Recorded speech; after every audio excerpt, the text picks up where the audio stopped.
গত ১৫ বছরে উন্নয়ন প্রকল্পে ব্যয়ের ৪০% লুটপাট হয়েছে। ৭ লাখ কোটি টাকা ব্যয়ের মধ্যে কমিশন হিসেবে গেছে প্রায় ৩ লাখ কোটি টাকা। সব মিলে দুর্নীতি হয়েছে ২৮টি খাতে। এর মধ্যে বিদ্যুৎ ও জ্বালানি খাতে অপচয় হয়েছে $৬০০ কোটি। এমন চিত্র উঠে এসেছে অর্থনীতি বিষয়ক শ্বেতপত্রে।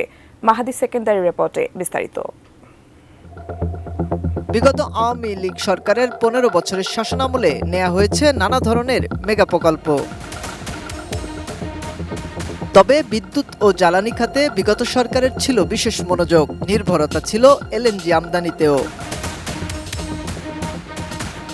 দেশের অর্থনৈতিক পরিস্থিতি নিয়ে প্রকাশিত শ্বেতপত্র বলছে, বিগত ১৫ বছরে সরকারি পণ্য ও সেবা কেনায় ব্যয় হয়েছে প্রায় ৭ লাখ কোটি টাকা। এর মধ্যে কমিশন হিসেবে চলে গেছে প্রায় ৩ লাখ কোটি টাকা। আর বিদ্যুৎ কেন্দ্র নির্মাণ খরচের ১০% অপচয় হয়েছে কমিশন হিসেবে। ক্যাপাসিটি চার্জের নামেও অপচয় হয়েছে অর্থ।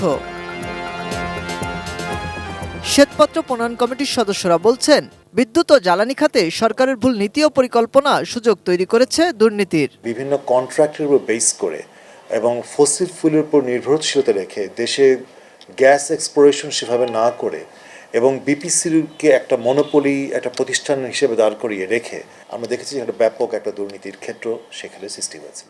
বসুন্ধরা টিস্যুতে ছাড়ের ছড়াছড়ি। বসুন্ধরা টিস্যু নিয়ে এলো নিশ্চিত ছাড়।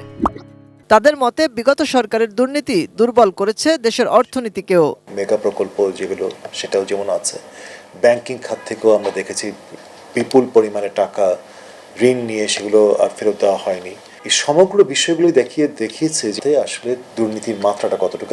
অর্থনীতি বিশ্লেষকদের আশঙ্কা, শ্বেতপত্রে প্রকাশিত দুর্নীতির চিত্রের চেয়ে বাস্তবের ব্যাপ্তি আরও বেশি। মানে মানুষকে আপনি বুঝতে পারছেন যে না, একটা বিপুল পরিমাণে অর্থ অপচয় হয়েছে দুর্নীতির মাধ্যমে। এটাকে এত ফার্দার ইনভেস্টিগেশনে যেতে হবে এটা নিয়ে।